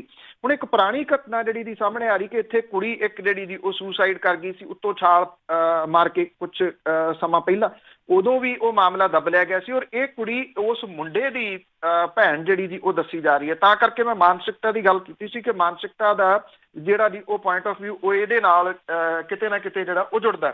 ਮਾਪਿਆਂ ਨੇ ਜਦੋਂ ਸਕੂਲ ਵਾਲਿਆਂ ਨੇ ਗੱਲ ਨਾ ਸੁਣੀ ਤਾਂ ਜਿਹੜਾ ਮੇਨ ਹਾਈਵੇ ਹੈ, national highway number 1 Amritsar Delhi ਵਾਲਾ, ਉਹਦੇ ਉੱਤੇ ਆ ਕੇ ਜਾਮ ਲਾਤਾ। ਸਾਰੀ ਦਿਹਾੜੀ ਜਿਹੜਾ ਸੀਗਾ ਜੀ ਦੋਨੋਂ ਪਾਸੇ ਲੱਗੀਆਂ ਕਤਾਰਾਂ ਜਿਹੜਾ ਸੀ ਉਹ ਸਾਰਾ ਤੁਸੀਂ ਦੇਖੋ ਕਿੰਨਾ ਹਾਈਵੇ ਦੇ ਉੱਤੇ ਟ੍ਰੈਫਿਕ ਹੈ, ਉਹਨੇ ਤਹਿਸ ਨਹਿਸ ਸਾਰਾ ਕੁਛ ਜਿਹੜਾ ਜੀ ਉਹ ਕਰਕੇ ਰੱਖ ਦਿੱਤਾ। ਸ਼ਾਮੀ ਜਿਹੜਾ ਸੀਗਾ ਜੀ ਉਹ ਜਾ ਕੇ 5:30 ਵਜੇ ਦੇ ਕਰੀਬ ਲੋਕਾਂ ਨੇ ਇਸ ਟ੍ਰੈਫਿਕ ਨੂੰ ਖੋਲਿਆ ਤੇ ਇਹ ਧਰਨਾ ਸਾਈਡ ਦੇ ਉੱਤੇ ਜਿਹੜਾ ਜੀ ਉਹ ਲਾ ਲਿਆ। ਹਾਲਾਂਕਿ ਰਾਤ ਜਿਹੜਾ ਜੀ ਇਹ ਧਰਨਾ ਸਮਾਪਤ ਹੋ ਗਿਆ। ਅੰਮ੍ਰਿਤਸਰ ਦੇ ਡਿਪਟੀ ਕਮਿਸ਼ਨਰ ਨੇ 3 ਮੈਂਬਰੀ ਜਾਂਚ ਕਮੇਟੀ ਜਿਹੜੀ ਜੀ ਬਣਾਈ ਆ, ਜਿਹਦੇ ਵਿੱਚ SDM ਬਾਬਾ ਬਕਾਲਾ ਨੂੰ ਵੀ ਲਿਆ ਗਿਆ, ਡਿਸਟ੍ਰਿਕਟ ਜਿਹੜਾ ਐਜੂਕੇਸ਼ਨ ਆਫਿਸਰ ਹੈ ਉਹਨੂੰ ਵੀ ਇਹਦੇ ਵਿੱਚ ਜਿਹੜਾ ਜੀ ਲਿਆ ਗਿਆ ਔਰ ਇੱਕ ਹਫ਼ਤੇ ਦੇ ਵਿੱਚ ਜਿਹੜਾ ਜੀ ਇਹ ਸਾਰਾ ਰਿਪੋਰਟ ਜਿਹੜੀ ਜੀ ਉਹ ਦੇਣਗੇ। ਇਹ ਵੀ ਦੱਸਿਆ ਕਿ ਪੁਲਿਸ ਪ੍ਰਸ਼ਾਸਨ ਨੇ ਜਿਹੜੀ ਪੀੜਤ ਲੜਕੀ ਆ ਉਹਦਾ ਮੈਡੀਕਲ ਕਰਵਾਇਆ, ਜਦੋਂ ਕਿ ਹੈਰਾਨੀ ਵਾਲੀ ਗੱਲ ਇਹ ਸੀ ਕਿ ਇਹ ਜਿਹੜੀ ਲੜਕੀ ਤੇ ਉਹਦਾ ਪਰਿਵਾਰ ਉੱਥੋਂ ਗਾਇਬ ਹੋ ਗਿਆ ਸੀ। ਜੇ ਪੁਲਿਸ ਨੇ ਹੁਣ ਮੈਡੀਕਲ ਕਰਵਾਉਣ ਦੀ ਗੱਲ ਜਿਹੜੀ ਜੀ ਉਹ ਕਰ ਰਹੀ ਆ ਤਾਂ ਇਹਦਾ ਮਤਲਬ ਇਹ ਹੈ ਕਿ ਪੁਲਿਸ ਦੀ ਉਹ ਜਾਣਕਾਰੀ ਦੇ ਵਿੱਚ ਸੀ ਕਿ ਉਹ ਪਰਿਵਾਰ ਜਿਹੜਾ ਉਹ ਕਿੱਥੇ ਆ। ਇਹ ਕਿਤੇ ਨਾ ਕਿਤੇ ਜਿਹੜਾ ਜੀ ਉਹ ਨੱਪਣ ਦਾ ਮਾਮਲਾ ਸੀਗਾ, ਕਿਉਂਕਿ ਸਕੂਲ ਵੱਡਾ, ਸਕੂਲ ਦਾ ਨਾਮ ਜੁੜਿਆ ਹੋਇਆ ਔਰ ਕਿਤੇ ਨਾ ਕਿਤੇ ਜਿਹੜਾ ਪਰਿਵਾਰ ਮੁੰਡੇ ਦਾ ਉਹ ਵੀ ਨਾਮਵਰ ਜਿਹੜਾ ਜੀ ਉਹ ਹੋ ਸਕਦਾ, ਕਿਉਂਕਿ ਮਾੜਾ ਧੀੜਾ ਇਹਨਾਂ ਸਕੂਲਾਂ ਦੇ ਵਿੱਚ ਆਪਣਾ ਬੱਚਾ ਪੜ੍ਹਾ ਹੀ ਨਹੀਂ ਸਕਦਾ।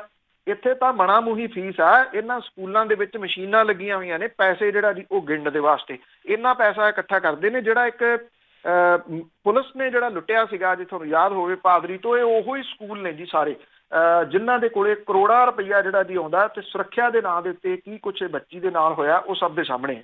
ਅੱਧੇ ਹੋ ਗਈ ਆ ਵੈਸੇ ਮਾਨਸਿਕ ਹਾਲਤ ਲੋਕਾਂ ਦੀ ਵਿਗੜਨ ਲੱਗੀ ਹੈ, ਇੰਨੀ ਵਿਗੜ ਗਈ ਆ। ਤੇ ਵੱਡੇ ਅਫਸਰਾਂ ਦੀ ਜੇ ਗੱਲ ਕਰੀਏ ਤਾਂ ਇਹਨਾਂ ਦੇ ਬਿੱਲ ਵੀ ਵੱਡੇ ਵੱਡੇ ਆ, ਵੱਡੀਆਂ ਵੱਡੀਆਂ ਦੇਣਦਾਰੀਆਂ, ਪਰ ਉਹਨਾਂ ਦੇ ਉੱਤੇ ਕੋਈ ਵੀ ਉਹਨਾਂ ਨੂੰ ਪੁੱਛਦਾ ਹੀ ਨਹੀਂਗਾ। ਡਿਪਟੀ ਕਮਿਸ਼ਨਰਾਂ ਦੇ ਮੂਹਰੇ ਜੀ ਪਾਵਰਕਾਮ ਦੀ ਪਾਵਰ ਜਿਹੜੀ ਹੈ ਜੀ ਉਹ ਠੰਡੀ ਆ, ਠੁੱਸ ਹੈ। ਪੰਜਾਬ ਦੇ ਦਰਜਨਾਂ ਡਿਪਟੀ ਕਮਿਸ਼ਨਰ ਤੇ ਜਿਹੜੇ SSPs ਨੇ, ਉਹਨਾਂ ਦੇ ਪਾਵਰਕਾਮ ਦੇ ਲੱਖਾਂ ਰੁਪਏ ਦੇ ਡਿਫਾਲਟਰ ਨੇ ਉਹ, ਪਰ ਅਧਿਕਾਰੀ ਉਹਨਾਂ ਦੇ ਘਰਾਂ ਵੱਲ ਮੂੰਹ ਨਹੀਂ ਕਰਦੇ ਜੀ। ਪਾਵਰਕਾਮ ਨੇ 2 ਜੇਲ੍ਹਾਂ ਦੇ ਕਨੈਕਸ਼ਨ ਕੱਟੇ ਪਿਛਲੇ ਦਿਨਾਂ 'ਚ, ਪਰ ਜਿਹੜੇ ਡਿਸਟ੍ਰਿਕਟ ਆਫੀਸਰ ਵੱਡੇ ਡਿਫਾਲਟਰ ਨੇ ਉਹਨਾਂ ਤੋਂ ਵਸੂਲੀ ਦੇ ਵਾਸਤੇ ਕੋਈ ਨਹੀਂ ਮੂਹਰੇ ਜਿਹੜਾ ਜੀ ਉਹ ਆ ਰਿਹਾ। ਹਾਲਾਂਕਿ ਘਰਾਂ ਦੇ ਬਿੱਲ ਅਫਸਰਾਂ ਨੇ ਆਪਣੀ ਜੇਬ 'ਚੋਂ ਭਰਨੇ ਹੁੰਦੇ ਆ, ਜਿਹਦਾ ਸਰਕਾਰੀ ਖਜ਼ਾਨੇ ਦੇ ਨਾਲ ਕੋਈ ਲੈਣਾ ਦੇਣਾ ਨਹੀਂ। ਪਾਵਰਕਾਮ ਦੇ 16 ਨਵੰਬਰ ਤੱਕ ਦੇ ਜਿਹੜੀ ਡਿਟੇਲ ਹੈ ਉਹਦੇ ਮੁਤਾਬਕ ਅੰਮ੍ਰਿਤਸਰ ਦੇ ਡਿਪਟੀ ਕਮਿਸ਼ਨਰ ਦੀ ਰਿਹਾਇਸ਼ ਦਾ 14.25 ਲੱਖ ਰੁਪਈਆ, ਫਾਜ਼ਿਲਕਾ ਦੇ ਡਿਪਟੀ ਕਮਿਸ਼ਨਰ ਦੀ ਰਿਹਾਇਸ਼ ਦਾ 3,48,000, ਫਰੀਦਕੋਟ ਦੇ ਡਿਪਟੀ ਕਮਿਸ਼ਨਰ ਦੀ ਰਿਹਾਇਸ਼ ਦਾ 2,22,000, ਬਠਿੰਡਾ ਦੇ ਡਿਪਟੀ ਕਮਿਸ਼ਨਰ ਦੀ ਰਿਹਾਇਸ਼ ਦਾ 1,21,000, ਕੈਂਪ ਦਫ਼ਤਰ ਦਾ 3,62,000 ਰੁਪਈਆ ਬਕਾਇਆ। ਪਾਵਰਕਾਮ ਨੇ ਇਹਨਾਂ ਘਰਾਂ ਦੇ ਕਨੈਕਸ਼ਨ ਕੱਟਣ ਲਈ ਕਦੀ ਪਹੁੰਚ ਜਿਹੜੀ ਜੀ ਉਹ ਨਹੀਂ ਕੀਤੀ। ਪਟਿਆਲਾ ਦੇ DIG ਦੀ ਰਿਹਾਇਸ਼ ਦਾ 4,29,000 ਰੁਪਈਆ ਔਰ ਕੈਂਪ ਦਫ਼ਤਰ ਦਾ 5,36,000 ਰੁਪਈਆ ਬਕਾਇਆ ਜਿਹੜਾ ਜੀ ਉਹ ਖੜਾ। ਅੰਮ੍ਰਿਤਸਰ ਦੇ SSP ਦੀ ਰਿਹਾਇਸ਼ ਦਾ ਖੜਾ, ਬਠਿੰਡੇ ਦੇ SSP ਦੀ ਰਿਹਾਇਸ਼ ਦਾ ਜਿਹੜਾ ਜੀ ਉਹ ਖੜਾ, ਲੁਧਿਆਣੇ ਦੇ SSP ਦੀ ਰਿਹਾਇਸ਼ ਦਾ ਜਿਹੜਾ ਜੀ ਉਹ ਬਕਾਇਆ ਖੜਾ, SSP ਖੰਨਾ ਦੇ ਦਫ਼ਤਰ ਦਾ ਜਿਹੜਾ ਜੀ ਉਹ ਖੜਾ। ਕੋਈ ਤੁਸੀਂ ਜਿਹੜਾ ਲੈ ਲਓ, ਕੋਈ ਇਸ ਤਰ੍ਹਾਂ ਦਾ ਨਹੀਂ ਹੈਗਾ ਦਫ਼ਤਰ ਜਿਨ੍ਹਾਂ ਦੇ ਬਕਾਏ ਜਿਹੜੇ ਉਹ ਨਹੀਂ ਖੜੇ। ਜਦੋਂ ਕਿਤੇ ਮਾੜੇ ਧੀੜੇ ਦੀ ਗੱਲ ਹੋਵੇ ਤੇ ਉਹਦੇ ਉੱਤੇ ਹੱਥ ਜਿਹੜੇ ਜੀ ਉਹ ਵੱਡੇ ਜ਼ਰੂਰ ਪੈ ਜਾਂਦੇ ਆ। ਪਾਵਰਕਾਮ ਅਫਸਰਾਂ ਨੂੰ ਹੱਥ ਪਾਉਣ ਦੀ ਜ਼ਰੂਰਤ ਜਿਹੜੀ ਜੀ ਉਹ ਨਹੀਂ ਕਰ ਰਹੀ, ਕਿਉਂਕਿ ਉਹਨੂੰ ਲੱਗਦਾ ਹੈ ਕਿ ਜੇ ਅਫਸਰਾਂ ਨੂੰ ਹੱਥ ਜਿਹੜੇ ਜੀ ਪਾਏ ਗੱਲ ਕਰਪਸ਼ਨ ਦੀ ਆ ਜਾਂਦੀ ਹੈ ਨਾ, ਫਿਰ ਅਫਸਰਾਂ ਦੇ ਕੋਲੇ ਪਾਵਰਕਾਮ ਦਾ ਬਥੇਰਾ ਕੁਝ ਜਿਹੜਾ ਜੀ ਉਹ ਹੈਗਾ, ਫਿਰ ਉਹ ਕੱਢ ਕੇ ਪਾਵਰਕਾਮ ਦੇ ਅਫਸਰਾਂ ਨੂੰ ਜਿਹੜਾ ਜੀ ਉਹ ਹੱਥ ਪਾਉਣਗੇ। ਇਸ ਕਰਕੇ ਉਹ ਜਿਹੜੀ ਇੰਗਲਿਸ਼ ਦੀ ਕਹਾਵਤ ਹੈ ਕਿ you scratch my back and I do yours, ਉਸ ਤਰੀਕੇ ਦੇ ਨਾਲ ਜਿਹੜਾ ਚੱਲ ਰਿਹਾ। ਇੱਕ ਦੂਜੇ ਦੀ ਚੁੱਪ ਕਰਕੇ ਪਿੱਠ ਜਿਹੜੀ ਆ ਉਹ ਖੁਰਕੀ ਚੱਲੋ, ਕਿਉਂਕਿ ਕਰਪਟ ਦੋਨੋਂ ਮਹਿਕਮੇ ਨੇ, ਚਾਹੇ ਉਹ ਪੁਲਿਸ ਵਾਲਿਆਂ ਦੇ ਨੇ ਚਾਹੇ ਉਹ ਪਾਵਰਕਾਮ ਦੇ ਆ। ਇਸ ਕਰਕੇ ਉਹ ਕਹਿੰਦੇ ਮੈਂ ਇੰਨੀ ਕਰਪਸ਼ਨ ਕਰੀ ਜਾਂਦਾ, ਇੰਨੀ ਤੂੰ ਦੂਜੇ ਪਾਸੇ ਕਰੀ ਚੱਲ। ਜਿਨ੍ਹਾਂ ਨੇ ਕਰਪਸ਼ਨ ਨੂੰ ਹਟਾਉਣਾ ਆ ਉਹ ਵੀ ਤਾਂ ਇੱਕ ਦੂਸਰੇ ਦੀ ਜਿਹੜੀ ਪਿੱਠ ਥਾਪੜਦੇ ਆ, ਤਾਂ ਫਿਰ ਹੋਰ ਬਾਕੀ ਮਹਿਕਮੇ ਵੀ ਕੀ ਕਰਨਗੇ। ਤੇ ਅੱਗੇ ਗੱਲ ਕਰਦੇ ਹਾਂ ਲੋਕ ਸਭਾ ਸੈਸ਼ਨ ਦੀ। ਉਸ ਦੇ ਵਿੱਚ ਸੁਖਬੀਰ ਬਾਦਲ ਤੇ ਸਨੀ ਦਿਓਲ ਦੀ ਝੰਡੀ ਆ, ਉਹ ਗੈਰ ਹਾਜ਼ਰੀ ਰਹਿੰਦੇ ਆ ਉੱਥੋਂ। ਬਿਲਕੁਲ ਜੀ, ਸੁਖਬੀਰ ਸਿੰਘ ਬਾਦਲ ਸੰਸਦੀ ਸੈਸ਼ਨ 'ਚੋਂ ਫਰਲੋ ਮਾਰਨ ਦੇ ਵਿੱਚ ਝੰਡੀ ਹੈ, ਜਦੋਂ ਕਿ ਸਨੀ ਦਿਓਲ ਜਿਹੜੇ ਜੀ ਉਹਨੇ ਵੀ ਪ੍ਰਧਾਨ ਦੀ ਪੈੜ ਦੇ ਵਿੱਚ ਪੈੜ ਰੱਖੀ ਆ ਜੀ। ਸਟੇਜਾਂ ਤੋਂ ਇਹ ਆਗੂ ਪੰਜਾਬ ਦੇ ਹੱਕਾਂ ਦੇ ਵਾਸਤੇ ਜੋ ਮਰਜ਼ੀ ਜਿਹੜਾ ਜੀ ਉਹ ਬੋਲਦੇ ਰਹਿਣ, ਪਰ ਸੰਸਦ ਦੇ ਵਿੱਚ ਜਾਣ ਦਾ ਇਹਨਾਂ ਕੋਲੇ ਟਾਈਮ ਨਹੀਂਗਾ। 17ਵੀਂ ਲੋਕ ਸਭਾ ਦੀ ਮੁੱਢਲੀ ਕਾਰਗੁਜ਼ਾਰੀ ਜਿਹੜੀ ਹੈ ਜੀ ਉਹਦੇ 'ਚੋਂ ਇਹ ਨਿਕਲਿਆ ਕਿ ਸੰਸਦ ਦੇ ਵਿੱਚ ਸਭ ਤੋਂ ਵੱਧ ਗੈਰ ਹਾਜ਼ਰੀ ਸੁਖਬੀਰ ਬਾਦਲ ਦੀ ਹੈ, ਜਦੋਂ ਕਿ ਬਹੁਤੇ ਕਾਂਗਰਸੀ ਮੈਂਬਰਾਂ ਨੇ ਸੰਸਦ ਦੇ ਵਿੱਚ ਲੰਮਾ ਸਮਾਂ ਜਿਹੜਾ ਜੀ ਉਹ ਕੱਢਿਆ। ਸੁਖਬੀਰ ਸਿੰਘ ਬਾਦਲ ਦੇ ਮੌਜੂਦਾ ਸਰਦਰੁੱਤ ਸੈਸ਼ਨ ਦੇ ਦੌਰਾਨ ਸਿਰਫ 5 ਦਿਨ ਹਾਜ਼ਰ ਰਹੇ, ਜਦਕਿ ਉਹਨਾਂ ਦੀ ਸਮੁੱਚੀ ਹਾਜ਼ਰੀ ਸਿਰਫ 29% ਬਣਦੀ ਹੈ, ਜਿਹੜੀ ਕਿ ਪੰਜਾਬ ਦੇ ਸਭ ਸੰਸਦ ਮੈਂਬਰਾਂ ਤੋਂ ਘੱਟ ਹੈ। ਸੁਖਬੀਰ ਬਾਦਲ ਨੇ ਸਿਰਫ 3 ਸਵਾਲ ਸੰਸਦ ਦੇ ਵਿੱਚ ਪੁੱਛੇ ਆ, 4 ਵਾਰ ਬਹਿਸ ਦੇ ਵਿੱਚ ਜਿਹੜਾ ਜੀ ਉਹ ਹਿੱਸਾ ਲਿਆ। 17ਵੀਂ ਲੋਕ ਸਭਾ ਦੀ ਸਮੁੱਚੀ ਕਾਰਗੁਜ਼ਾਰੀ ਵੇਖੀਏ ਤਾਂ ਗੁਰਦਾਸਪੁਰ ਤੋਂ ਸੰਸਦ ਸਨੀ ਦਿਓਲ ਲੋਕਾਂ ਦੀ ਸੰਸਦ ਦੇ ਵਿੱਚ ਆਵਾਜ਼ ਨਹੀਂ ਬਣ ਸਕੇ। ਸਨੀ ਦਿਓਲ ਫਿਲਮੀ ਕਾਰੋਬਾਰ 'ਚ ਉਲਝੇ ਹੋਏ ਆ ਔਰ ਹੁਣ ਤੱਕ ਦੀ ਉਹਦੀ ਹਾਜ਼ਰੀ ਜਿਹੜੀ ਆ ਉਹ 38% ਬਣਦੀ ਆ, ਜਦੋਂ ਕਿ ਉਹਨਾਂ ਨੇ ਅਰੇ ਤੱਕ ਸੰਸਦ ਦੇ ਵਿੱਚ ਮੂੰਹ ਨਹੀਂ ਖੋਲਿਆ, ਨਾ ਕੋਈ ਸਵਾਲ ਜਿਹੜਾ ਜੀ ਉਹ ਪੁੱਛਿਆ। ਹੰਸਰਾਜ ਹੰਸ ਇਸ ਸਰਦਰੁੱਤ ਸੈਸ਼ਨ ਦੇ ਵਿੱਚ ਸਿਰਫ 2 ਦਿਨ ਹਾਜ਼ਰ ਹੋਏ ਆ, 17 ਦਿਨ ਉਹ ਗੈਰ ਹਾਜ਼ਰ ਰਹੇ। ਉਹਨਾਂ ਦੀ ਸਮੁੱਚੀ ਹਾਜ਼ਰੀ ਹੁਣ ਤੱਕ ਦੀ ਜਿਹੜੀ ਹੈ ਜੀ ਉਹ 61% ਬਣਦੀ ਹੈ। ਹੇਮਾ ਮਾਲਿਨੀ ਦੀ ਹਾਜ਼ਰੀ 57% ਹੈ, ਰਾਹੁਲ ਗਾਂਧੀ ਦੀ ਹਾਜ਼ਰੀ 50% ਹੈ। ਸਮੁੱਚੇ ਦੇਸ਼ 'ਚ ਸਭ ਤੋਂ ਵੱਧ ਫਰਲੋ ਉੱਤਰ ਪ੍ਰਦੇਸ਼ ਦੇ ਸੰਸਦ ਮੈਂਬਰ ਅਤੁਲ ਕੁਮਾਰ ਨੇ ਮਾਰੀ ਹੈ, ਜਿਹਦੀ ਹਾਜ਼ਰੀ ਹੁਣ ਤੱਕ ਸਿਰਫ 2% ਹੈ। ਆਮ ਆਦਮੀ ਪਾਰਟੀ ਦੇ ਭਗਵੰਤ ਮਾਨ ਜਿਹੜਾ ਜੀ ਸਰਦਰੁੱਤ ਸੈਸ਼ਨ ਦੇ ਵਿੱਚ ਬੇਸ਼ੱਕ ਉਹਦੀ ਹਾਜ਼ਰੀ 52% ਹੈ, ਪਰ 17ਵੀਂ ਲੋਕ ਸਭਾ ਚੋਣਾਂ ਵਿੱਚ ਸਮੁੱਚੀ ਹਾਜ਼ਰੀ 43% ਹੈ। ਸੰਸਦ ਦੇ ਵਿੱਚ ਕੋਈ ਲਿਖਤੀ ਸਵਾਲ ਜਿਹੜਾ ਜੀ ਉਹ ਭਗਵੰਤ ਮਾਨ ਨੇ ਨਹੀਂ ਪੁੱਛਿਆ ਲਿਖਤੀ ਜਿਹੜਾ, ਪਰ ਉਹਨੇ 15 ਵਾਰੀ ਬਹਿਸ ਦੇ ਵਿੱਚ ਹਿੱਸਾ ਲਿਆ, ਜਿਹਦੀ ਚਰਚਾ ਵੀ ਹੋਈ। ਚੌਥਾ ਨੰਬਰ ਫਰੀਦਕੋਟ ਤੋਂ ਸੰਸਦ ਮੈਂਬਰ ਮੁਹੰਮਦ ਸਦੀਕ ਦਾ, ਜਿਹਦੀ ਸਮੁੱਚੀ ਹਾਜ਼ਰੀ ਜਿਹੜੀ ਆ ਜੀ ਹੁਣ ਤੱਕ ਜਿੰਨੇ ਸੈਸ਼ਨ ਹੋਏ ਆ 71% ਆ, ਜਦੋਂ ਕਿ ਹੁਣ ਤੱਕ ਉਹਨੇ 2 ਸਵਾਲ ਪੁੱਛੇ ਆ, 5 ਵਾਰੀ ਬਹਿਸ ਦੇ ਵਿੱਚ ਹਿੱਸਾ ਲਿਆ। ਪਟਿਆਲਾ ਤੋਂ ਸ਼ਾਹੀ ਖਾਨਦਾਨ ਤੋਂ ਪ੍ਰਨੀਤ ਕੌਰ ਹਾਲੇ ਤੱਕ ਸੰਸਦ ਦੇ ਵਿੱਚ ਕੋਈ ਲਿਖਤੀ ਸਵਾਲ ਨਹੀਂ ਪੁੱਛਿਆ। ਅੰਮ੍ਰਿਤਸਰ ਤੋਂ ਜਦੋਂ ਤੋਂ ਕੈਪਟਨ ਅਮਰਿੰਦਰ ਸਿੰਘ ਹੋਰੀ ਸੰਸਦ ਬਣਿਆ, ਉਹਨਾਂ ਦੀ ਸੰਸਦ ਦੇ ਵਿੱਚ ਸਮੁੱਚੀ ਹਾਜ਼ਰੀ ਸਿਰਫ 6% ਦੀ ਰਹੀ ਸੀਗੀ ਜੀ। ਔਰ 17ਵੀਂ ਲੋਕ ਸਭਾ ਦੇ ਵਿੱਚ ਸਭ ਤੋਂ ਵੱਧ ਹਾਜ਼ਰੀ ਮੈਂਬਰ ਅਮਰ ਸਿੰਘ ਦੀ ਹੈ, ਜਿਹੜੇ ਕਿ ਫਤਿਹਗੜ੍ਹ ਸਾਹਿਬ ਤੋਂ ਨੇ 98% ਦੀ ਹੈ, ਜਦੋਂ ਕਿ ਰਵਨੀਤ ਸਿੰਘ ਬਿੱਟੂ ਤੇ ਸੰਤੋਖ ਚੌਧਰੀ ਦੀ ਹਾਜ਼ਰੀ 96% ਦੀ ਆ।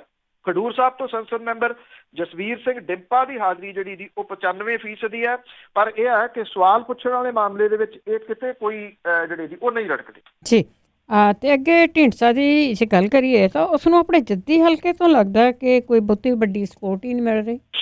ਦੇਖੋ ਇਹ ਬੜਾ ਅਹਿਮ ਪੱਖ ਹੈ ਕਿ ਚਰਚਾ ਤਾਂ ਜਿਹੜੀ ਉਹ ਹੋਈ, ਪਰ ਜਿੰਨੀ ਚਰਚਾ ਨਾ ਤਾਂ ਦੋਵੇਂ ਧੜੇ ਜਿਹੜੇ ਦੀ ਚਾਹੇ ਉਹ ਸੁਖਬੀਰ ਸਿੰਘ ਬਾਦਲ ਹੋਰਾਂ ਦੀ ਜਿਹੜੀ ਦੀ ਉਹ ਪ੍ਰਧਾਨਗੀ ਵਾਲਾ ਮਾਮਲਾ ਹੋਵੇ, ਉਹਦਾ ਜਿੰਨਾ ਕੁ ਧਮੱਚੜ ਇਹ ਪਾਉਂਦਾ ਹੁੰਦਾ ਜਿਹੜਾ ਇਹਨਾਂ ਦੇ ਯੂਥ ਵਾਲੇ ਨੇ ਉਹ ਨਹੀਂ ਪਿਆ। ਉਹ ਚਾਹੇ ਸੋਸ਼ਲ ਮੀਡੀਆ ਦੇ ਉੱਤੇ ਆ, ਚਾਹੇ ਖਬਰਾਂ ਦੇ ਰੂਪ ਵਿੱਚ ਹੈ, ਕਿਉਂਕਿ ਸੇਕ ਤਾਂ ਉਹਨਾਂ ਨੂੰ ਵੀ ਲੱਗਿਆ ਕਿ ਦੂਜੇ ਪਾਸੇ ਬਾਦਲ ਵਿਰੋਧੀ ਧੜੇ ਜਿਹੜੇ ਦੀ ਉਹ ਇਕੱਠੇ ਹੋ ਗਏ। ਪਰ ਬਾਦਲ ਵਿਰੋਧੀ ਧੜੇ ਜਿਹੜੇ ਸੀਗੇ ਉਹ ਇਕੱਠੇ ਹੋਣ ਦੇ ਬਾਵਜੂਦ ਧਮੱਚੜ ਉਹਨਾਂ ਵਾਲੀ ਸਾਈਡ ਦੇ ਉੱਤੇ ਵੀ ਕੋਈ ਨਹੀਂ ਪਿਆ ਜੀ। ਉਹਦਾ ਸ਼ਾਇਦ ਕਿਤੇ ਨਾ ਕਿਤੇ ਕਾਰਨ ਇਹ ਹੈ ਕਿ ਕੋਈ ਹੋਰ ਵੱਡਾ ਆਗੂ ਜਿਹੜਾ ਜੀ ਬਾਦਲ ਦਲ ਨਾਲੋਂ ਟੁੱਟ ਕੇ ਅਜੇ ਇਸ ਧੜੇ ਦੇ ਵਿੱਚ ਸ਼ਾਮਲ ਜਿਹੜਾ ਉਹ ਨਹੀਂ ਹੋਇਆ। ਢੀਂਡਸਾ ਪਰਿਵਾਰ ਜਿਹਦਾ ਸਿਆਸੀ ਸਫ਼ਰ ਬਰਨਾਲਾ ਦੇ ਵਿਧਾਨ ਸਭਾ ਹਲਕੇ ਤੋਂ ਸ਼ੁਰੂ ਹੁੰਦਾ, ਉਹ ਪਹਿਲੀ ਵਾਰੀ ਉੱਥੋਂ ਵਿਧਾਇਕ ਬਣੇ। ਅਕਾਲੀ ਸਰਕਾਰਾਂ ਦੇ ਸਮੇਂ ਬਰਨਾਲਾ ਜ਼ਿਲ੍ਹੇ ਦੇ ਵਿੱਚ ਸੁਖਦੇਵ ਸਿੰਘ ਢੀਂਡਸਾ ਦੀ ਧੀ ਬੋਲਦੀ ਰਹੀ ਹੈ। ਇਹਦੇ ਬਾਵਜੂਦ ਢੀਂਡਸਾ ਪਰਿਵਾਰ ਜਿਹੜਾ ਬਰਨਾਲਾ ਜ਼ਿਲ੍ਹੇ ਦੇ ਵਿੱਚ ਆਪਣੀ ਬਹੁਤੀ ਸ਼ਾਖ ਨਹੀਂ ਬਣਾ ਸਕਿਆ, ਜਿਹਦੇ ਕਰਕੇ ਉਹ ਇਸ ਜ਼ਿਲ੍ਹੇ ਤੋਂ ਹਾਰਦਾ ਰਿਹਾ। ਰਾਜ ਸਭਾ ਮੈਂਬਰ ਹੁੰਦਿਆਂ ਸੁਖਦੇਵ ਸਿੰਘ ਢੀਂਡਸਾ ਵੱਲੋਂ ਆਪਣੇ ਅਖਤਿਆਰੀ ਕੋਟੇ ਦੀ ਗ੍ਰਾਂਟ ਜ਼ਿਲ੍ਹੇ ਦੇ ਪਿੰਡਾਂ ਤੇ ਸ਼ਹਿਰਾਂ ਦੇ ਵਿੱਚ ਕੰਜੂਸੀ ਦੇ ਨਾਲ ਜਿਹੜੀ ਜੀ ਉਹ ਵੰਡੀ ਗਈ।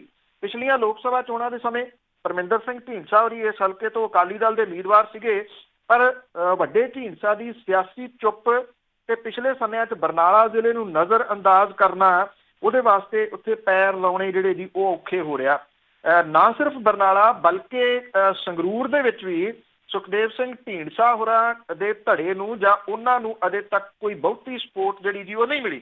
ਇਹ ਕਿਹਾ ਜਾਂਦਾ ਹੈ ਕਿ ਜਿਹੜੀ ਸਿਆਸਤ ਦੇ ਵਿੱਚ ਚੁੱਪ ਹੈ ਜਾਂ ਗੈਰ ਹਾਜ਼ਰੀ ਆ, ਉਹ ਬਹੁਤ ਮਹਿੰਗੀ ਜਿਹੜੀ ਜੀ ਉਹ ਪੈਂਦੀ ਆ। ਸੁਖਦੇਵ ਸਿੰਘ ਢੀਂਡਸਾ ਹੋਰੀ ਕੁਝ ਸਮਾਂ ਪਹਿਲਾਂ ਬਲਕਿ ਹੁਣ ਤਾਂ ਕਹਿ ਲਓ ਸਾਲ ਤੋਂ ਉੱਪਰ ਜਿਹੜਾ ਦੀ ਉਹ ਅਕਾਲੀ ਦਲ ਦੇ ਨਾਲੋਂ ਵੱਖਰੇ ਹੋ ਗਏ, ਪਰ ਉਹਨਾਂ ਨੇ ਉਹੋ ਜਿਹੀ ਚੁੱਪੀ ਧਾਰ ਲਈ ਜਿਹੋ ਜਿਹੀ ਨਵਜੋਤ ਸਿੰਘ ਸਿੱਧੂ ਨੇ ਅੱਜ ਕੱਲ੍ਹ ਜਿਹੜੀ ਦੀ ਉਹ ਧਾਰੀ ਹੋਈ ਆ।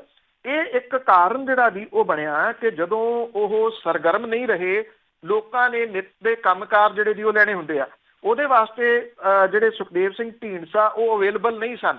ਜਦੋਂ ਅਵੇਲੇਬਲ ਨਹੀਂ ਸਨ ਤਾਂ ਲੋਕ ਜਿਹੜਾ ਦੀ ਉਹਦਾ ਤੋੜ ਲੱਭ ਲੈਂਦੇ ਆ। ਇਸੇ ਕਰਕੇ ਸੁਖਦੇਵ ਸਿੰਘ ਢੀਂਡਸਾ ਹੋਰਾਂ ਨੂੰ ਸੰਗਰੂਰ ਦੇ ਵਿੱਚੋਂ ਵੀ ਸ਼੍ਰੋਮਣੀ ਗੁਰਦੁਆਰਾ ਪ੍ਰਬੰਧਕ ਕਮੇਟੀ ਦੇ ਮੈਂਬਰਾਂ ਜਾਂ ਧੜਿਆਂ ਦੇ ਵੱਲੋਂ ਅਜੇ ਤੱਕ ਕਿਸੇ ਕਿਸਮ ਦੀ ਸਪੋਰਟ ਜਿਹੜੀ ਜੀ ਉਹ ਨਹੀਂ ਮਿਲੀ। ਉਹਦਾ ਕਾਰਨ ਉਹਨਾਂ ਦੀ ਇੱਕ ਗੈਰ ਹਾਜ਼ਰੀ ਨੂੰ ਹੀ ਗਿਣਿਆ ਜਾ ਰਿਹਾ। ਔਰ ਦੂਸਰਾ, ਲੋਕ ਜਿਹੜੇ ਜੀ ਕਿਤੇ ਨਾ ਕਿਤੇ ਇਹ ਸੋਚਦੇ ਆ ਕਿ ਜਿਹੜੀ ਗੱਲ ਬਾਦਲ ਪਰਿਵਾਰ ਉਭਾਰ ਰਿਹਾ ਕਿ ਜਿੰਨੀ ਦੇਰ ਤੱਕ ਤਾਂ ਪਾਵਰ ਸੀ ਉਨੀ ਦੇਰ ਤੱਕ ਤਾਂ ਇਹ ਜਿਹੜੇ ਜੀ ਉਹਨਾਂ ਦੇ ਨਾਲ ਤੁਰੇ ਫਿਰਦੇ ਰਹੇ, ਜਦੋਂ ਪਾਵਰ ਨਹੀਂ ਰਹੀ ਤੇ ਫਿਰ ਵੱਖਰੇ ਹੋ ਗਏ।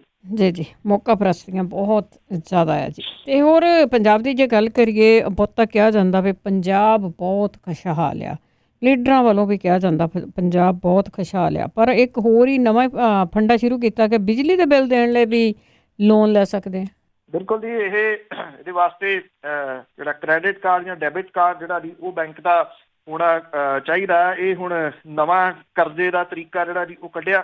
ਇੱਕ ਤਾਂ ਆਪਾਂ ਗੱਲ ਜਿਹੜੀ ਕੀਤੀ ਹੈ ਕਿ ਅਫਸਰਾਂ ਨੇ ਅਜੇ ਬਿੱਲ ਜਿਹੜੇ ਜੀ ਉਹ ਦੇਣੇ ਆ। ਦੂਜਾ, ਹੁਣ ਲੋਕਾਂ ਦੇ ਜਿਹੜੇ ਬਿਜਲੀ ਦੇ ਬਿੱਲ ਆ ਉਹ ਏਡੇ ਏਡੇ ਵੱਡੇ ਆ ਕਿ ਉਹਨਾਂ ਨੂੰ ਭਰਨ ਦੇ ਵਾਸਤੇ ਸਰਕਾਰ ਨੇ ਕਰਜ਼ੇ ਦੀ ਸਕੀਮ ਜਿਹੜੀ ਜੀ ਉਹ ਕੱਢ ਦਿੱਤੀ ਆ। ਔਰ ਇਹਦੇ ਬਿੱਲ ਦੇਣ ਦੇ ਵਾਸਤੇ ਤੁਸੀਂ ਲੋਨ ਲੈ ਸਕਦੇ ਆ ਔਰ EMI ਦੇ ਜ਼ਰੀਏ ਇਹ ਜਿਹੜਾ ਪੈਸਾ ਤੁਸੀਂ ਦੇ ਸਕਦੇ ਆ। 3 ਤੋਂ 24 ਮਹੀਨਿਆਂ ਤੱਕ ਕਿਸ਼ਤਾਂ ਜਿਹੜੀਆਂ ਜੀ ਉਹਦਾ ਇਹਦੇ ਵਿੱਚ ਰੱਖਿਆ ਗਿਆ। ਸਾਲ ਦਾ 9% ਤੋਂ ਲੈ ਕੇ 15% ਤੱਕ ਇਹਦੇ ਉੱਤੇ ਵਿਆਜ ਜਿਹੜਾ ਜੀ ਉਹ ਦੇਣਾ ਹੋਊਗਾ। ਹੁਣ ਵਿਆਜ ਜਿਹੜਾ ਬਿੱਲ ਨਹੀਂ ਦੇ ਸਕਦਾ ਉਹ ਵਿਆਜ ਕਿੱਥੋਂ ਦੇਊਗਾ? ਇਹ ਆਪਣੇ ਆਪ ਦੇ ਵਿੱਚ ਜਿਹੜਾ ਜੀ ਉਹ ਵੱਡਾ ਸਵਾਲ ਹੈ। ਇਹਦੇ ਵਾਸਤੇ ਡੈਬਿਟ ਜਾਂ ਕ੍ਰੈਡਿਟ ਕਾਰਡ ਹੋਣਾ ਜਿਹੜਾ ਜੀ ਉਹ ਜ਼ਰੂਰੀ ਆ। ਬੈਂਕ ਜਿਹੜਾ ਜੀ ਉਹ ਤੁਹਾਡਾ ਇਹਦੇ ਕ੍ਰੈਡਿਟ ਔਰ ਡੈਬਿਟ ਕਾਰਡ ਦੇ ਰਾਹੀਂ ਜਿਹੜਾ ਜੀ ਉਹ ਪੈਸੇ ਤਾਰ ਦੂਗਾ। ਜਿੰਨੀ ਕਿਸ਼ਤ ਹੋਊਗੀ ਉਹਦੇ ਰਕਮ ਦੇ ਉੱਤੇ ਵਿਆਜ ਸੈੱਟ ਕਰਕੇ ਉਸੇ ਵੇਲੇ ਬਿੱਲ ਜਿਹੜਾ ਜੀ ਉਹ ਜਮ੍ਹਾਂ ਹੋ ਜਾਊਗਾ। ਔਰ ਇਹਦੇ ਨਾਲ ਕੁਝ ਬੈਂਕ ਜਿਹੜੇ ਆ ਜੀ ਉਹ ਜੋੜੇ ਗਏ ਆ, ਪ੍ਰਾਈਵੇਟ ਬੈਂਕ ਜਿਹੜੇ ਜੋੜੇ ਗਏ ਆ ਇਹਦੇ ਵਿੱਚ, ਜਿਹੜੇ ਕਿ ਇਹ ਸਹੂਲਤ ਜਿਹੜੀ ਆ ਜੀ ਉਹ ਪੰਜਾਬ ਦੇ ਲੋਕਾਂ ਨੂੰ ਦੇਣਗੇ। ਜਿਹੜੀ ਪਾਵਰਕਾਮ ਦੀ ਸਾਈਟ ਆ ਜੀ ਉਹਦੇ ਉੱਤੇ ਜਾ ਕੇ ਇਹਦੇ ਵਾਸਤੇ ਰਜਿਸਟ੍ਰੇਸ਼ਨ ਜਿਹੜੀ ਜੀ ਉਹ ਕਰਨੀ ਹੋਊਗੀ। ਜਿਹੜੇ ਅਸਲ ਦੇ ਵਿੱਚ ਕਰਜ਼ੇ ਦੇ ਡੰਗੇ ਨੇ ਜੀ, ਚਾਹੇ ਉਹ ਕਿਸਾਨ ਨੇ ਚਾਹੇ ਹੋਰ ਨੇ, ਉਹ ਅਜੇ ਤੱਕ ਸੂਤ ਨਹੀਂ ਜਿਹੜਾ ਜੀ ਉਹ ਆਏ।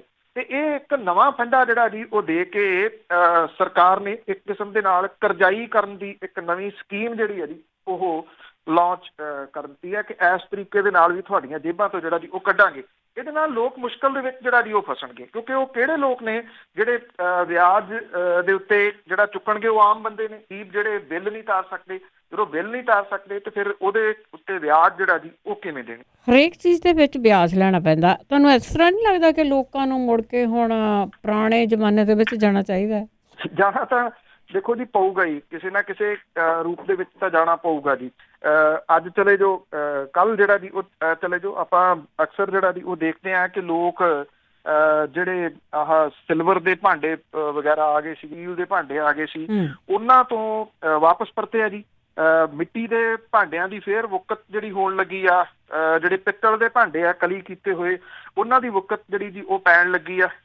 ਜੇ ਤੁਸੀਂ ਵੱਡੇ ਕਿਸੇ ਕੌਫੀ ਸ਼ਾਪ ਜਾਂ ਚਾਹ ਵਾਲੀ ਜਿਹੜੀ ਸ਼ਾਪ ਹੈ ਇੱਥੇ ਤੁਸੀਂ ਜਾਂਦੇ ਹੋ ਤਾਂ ਉੱਥੇ ਜਿਹੜੇ ਮਿੱਟੀ ਦਾ ਗਲਾਸ ਹੁੰਦਾ ਨਾ, ਜਿਵੇਂ ਹਿੰਦੀ ਦੇ ਵਿੱਚ ਕੁੱਲੜ ਕਹਿੰਦੇ, ਉਹਦੀ ਚਾਹ ਜਿਹੜੀ ਦੀ ਵਿਸ਼ੇਸ਼ ਤੌਰ ਦੇ ਉੱਤੇ ਲਿਖਿਆ ਹੈ ਕਿ ਇੱਥੇ ਕੁੱਲੜ ਦੇ ਵਿੱਚ ਜਿਹੜੀ ਹੈ ਜੀ ਉਹ ਚਾਹ ਮਿਲਦੀ ਹੈ। ਤੇ ਲੋਕ ਚੁਸਕੀਆਂ ਲਾ ਕੇ ਉਹਨੂੰ ਜਿਹੜਾ ਜੀ ਉਹ ਪੀਂਦੇ। ਵਾਪਸ ਤਾਂ ਆਉਣਾ ਹੀ ਪਊਗਾ ਜੀ। ਅਸਲ ਦੇ ਵਿੱਚ ਜਿਹੜੀਆਂ ਬਿਮਾਰੀਆਂ ਵਗੈਰਾ ਜਾਂ ਜੋ ਕੁਛ ਵੀ ਹੈ ਜੀ ਉਹਦੇ ਫੈਲਣ ਦਾ ਵੀ ਇੱਕ ਕਾਰਨ ਤਾਂ ਕਿਤੇ ਨਾ ਕਿਤੇ ਇਹ ਜਿਹੜਾ ਜੀ ਰਿਹਾ, ਲੋਕਾਂ ਨੇ ਆਪਣਾ ਜਿਹੜਾ ਰਹਿਣ ਸਹਿਣ ਸੀਗਾ ਉਹ ਇਸ ਕਿਸਮ ਦਾ ਬਣਾ ਲਿਆ ਜੀ, ਔਰ ਉਹਦੇ ਵਿੱਚ ਉਹ ਸਟਕ ਵੀ ਹੋ ਕੇ ਰਹਿ ਗਏ। ਤੁਹਾਡੀ ਗੱਲ ਠੀਕ ਹੈ ਜੀ, ਵਾਪਸ ਤਾਂ ਆਉਣਾ ਪਊਗਾ। ਬਿਲਕੁਲ ਜੀ, ਜ਼ਿਆਦਾ ਮਾਡਰਨ ਹੋ ਗਿਆ ਸੀ। ਬਹੁਤ ਬਹੁਤ ਧੰਨਵਾਦ ਬਲਤੇਜ ਪੰਨੂ ਜੀ। ਮਿਹਰਬਾਨੀ ਜੀ, ਧੰਨਵਾਦ ਜੀ, ਸਤਿ ਸ਼੍ਰੀ ਅਕਾਲ ਜੀ। ਤੇ ਸਰੋਤੇ ਸਨ ਬਲਤੇਜ ਪੰਨੂ, ਸਾਡੇ ਨਾਲ ਜੁੜਦੇ ਨੇ, ਕਰਦੇ ਨੇ ਖਬਰਾਂ। ਇਸੇ ਦੇ ਨਾਲ ਸਾਡਾ ਅੱਜ ਦਾ ਬੁਲਟਨ ਇੱਥੇ ਹੀ ਸਮਾਪਤ ਹੋਣਾ। ਬਲਵਿੰਦਰ ਕੌਰ ਵੱਲੋਂ ਆਪ ਸਭ ਨੂੰ ਹੀ ਪਿਆਰ ਭਰੀ ਸਤਿ ਸ਼੍ਰੀ ਅਕਾਲ।